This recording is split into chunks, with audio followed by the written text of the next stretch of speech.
Mystic vibration numerology. కొన్ని లెటర్ల combinations చాలా deadly కాంబినేషన్స్‌గా ఉంటాయండి. అంటే ఆ లెటర్ కాంబినేషన్‌లో ఉండేటటువంటి నంబర్స్ మనిషి బిహేవియర్‌ని చాలా మటుకు ప్రభావితం చేస్తాయి. అటువంటి కాంబినేషన్స్‌లో మెయిన్ కాంబినేషన్ అండి. స్టార్టింగ్ లెటర్ వి ఉండి చివర కనుక వై వచ్చిందనుకోండి, ఐ వచ్చిందనుకోండి, వీళ్ళ డేట్ ఆఫ్ బర్త్ 13 కానీ, 22 కానీ, లేదా 26 కానీ ఉండకూడదు.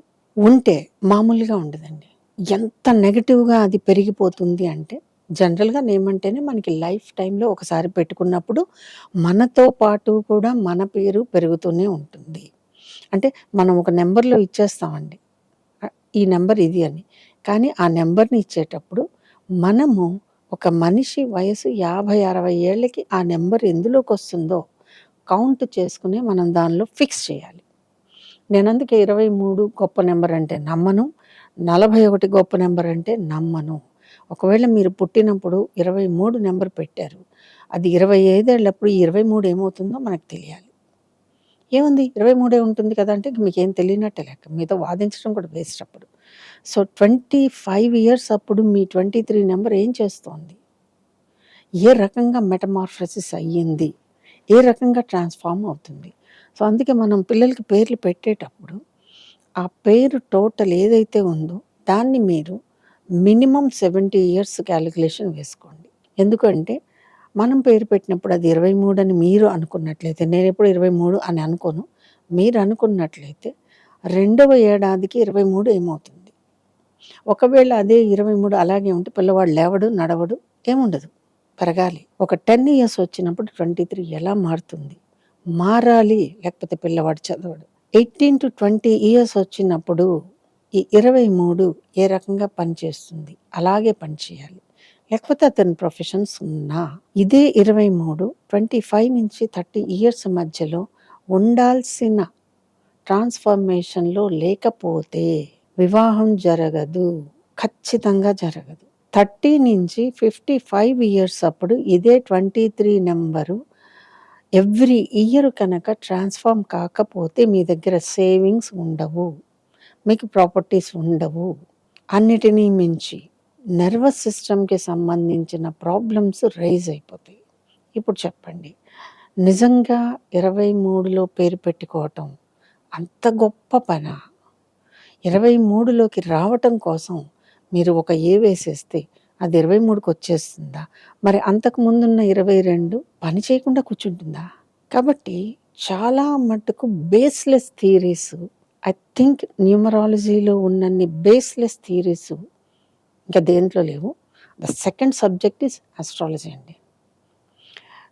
ఇన్ ఫిజిక్స్‌లో లేవు అలాగా, కెమిస్ట్రీలో లేవు మీకు, సైన్స్ సబ్జెక్ట్స్‌లో ఏమీ లేవు అలాగా, రోబోటిక్స్‌లో అలా లేదు, ఆర్టిఫిషియల్ ఇంటెలిజెన్స్‌లో అలా లేదు. బేస్‌లెస్ ఎక్కడా లేదండి. బేస్‌లెస్ ఉన్నది రెండే 2 సబ్జెక్ట్స్‌లో. One is numerology, second is astrology. ఇటువంటప్పుడు నా క్వెషన్‌కి మీరు ఆన్సర్ చెప్పండి. పుట్టినప్పుడు మీరు 23లో పేరు పెడితే వాడెందుకు లైఫ్‌లో ఫెయిల్ అవుతున్నాడు? అంటే 23 పడలేదా మీకు? చాలామంది అంటుంటారండి. మాకు ఎస్ లెటర్ పడదు, మాకు ఆర్ లెటర్ పడదు, మాకు వి లెటర్ పడదు, మా పేరులో ఐ వద్దు, మా పేరులో ఇదొద్దు, మా పేరులో అదొద్దు. మీరే డిసైడ్ చేసుకోండి. అని మీరు వద్దు అనడానికి బేస్ ఏంటి?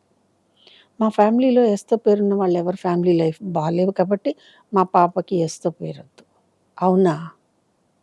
అంటే వాళ్ళలాగే మీ అమ్మాయి లైఫ్ ఉంటుందని మీరు ముందే ఫిక్స్ అయ్యారు కాబట్టి మీకు ఎస్ నిజంగా చెడు చేస్తుంది. ఇంకొకటి, ఫ్యామిలీలో మిగిలిన వాళ్ళ లైఫ్‌లు బాలేవు కాబట్టి ఈ అమ్మాయి లైఫ్ బాలేదు అనటానికి నేను ఒక రీజన్ చెప్తానండి. ఒకానొక లెటర్ కనుక మీకు పడకపోతే 7 జనరేషన్స్ దాకా ఆ లెటర్ పడదింక. నిజమే. అంటే మీకు ఎస్ పడకపోతే కనుక మీ తర్వాత వచ్చే 7 జనరేషన్స్‌కి ఎస్ పడదు. ఎక్కడో ఇది నాకు నమ్మాలనిపించట్లేదు. సబ్జెక్ట్‌లో ఉంది ఇది. కానీ నమ్మాలి అనిపించట్లేదండి. మనిషి అన్నాక కష్టం ఉంటుంది. ఫైటింగ్ ఉంటుంది. మీ స్కోప్‌లో మీరు కష్టపడాల్సి ఉంటుంది. ఆటోమేటిక్‌గా కాంపిటీషన్ ఉన్నప్పుడు చేయాల్సి ఉంటుంది. తప్పదు. అందుకని ఈ లెటర్ పడదు అని మీరు అనుకుంటే ఈ నెంబర్ పడదు అని మీరు అనుకుంటే ఈ బేస్లెస్ థియరీస్ ఏవైతే ఉన్నాయో అవి మీకు ఇంకా బలాన్ని ఇస్తాయన్నమాట. అందుకే చెప్తున్నానండి, కొన్ని కాంబినేషన్స్ నిజంగా పడవు. వాటికి నెంబర్స్ కూడా నేను మీకు చెప్పాను. ఆ డేట్స్లో పుట్టిన వాళ్ళు వీకి వై కానీ వీకి ఐ కానీ మానేసేయండి. ఇంకొకటి చాలా డెడ్లీ కాంబినేషన్ ఉంటుందండి. డీతో స్టార్ట్ అయ్యి ఐతో పేరు ఎండ్ అవటం. ఇది కొంచెం ఇబ్బందికరమైన కాంబినేషను.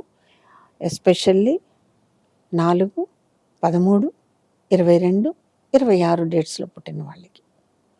డేట్స్ మంచివి కావాలంటే మంచివే, అక్షరాలు మంచివి కదా మంచివి, వీటికి పట్టం లేదంతే. ఎందుకు అంటే పడని డిరెక్షన్స్లో ఇవి పనిచేయటం కావచ్చు, లేదా మన డెస్టినీలోనే నెగిటివ్గా ఉంటే కనుక మనం ఇలాంటి పేర్లకు వెళ్ళిపోతూ ఉంటాం. అర్థమైంది కదండి?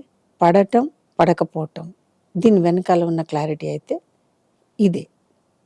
కాబట్టి మీరు పైథాగరస్లో పెడతారా, చార్లిన్లో పెడతారా, ఏ కాంబినేషన్లో పెడతారు, మీకు వద్దన్న పేర్లు అన్నీ తీసేసుకుంటే ఏది ఏంటి అనేది లెక్కలకి రాదు. లెక్కలకి రానప్పుడు ఏదో ఒకటి ఇచ్చేస్తాం. ఇది బాగుంటుంది కదండి. కాబట్టి సబ్జెక్టు తెలుసు, మనం చెయ్యగలము, దీని వెనకాల ఉన్న రూల్స్ రెగ్యులేషన్స్ తెలుసు అంటే ఓకే. ఇందాక చెప్పినట్టుగా ఫిజిక్స్లో బేస్లెస్ థియరీస్ లేవు, కెమిస్ట్రీలో లేవు, సైన్సెస్లో లేవు, ఇంకెక్కడా లేవండి. Only in astrology and numerology ఉన్నాయి.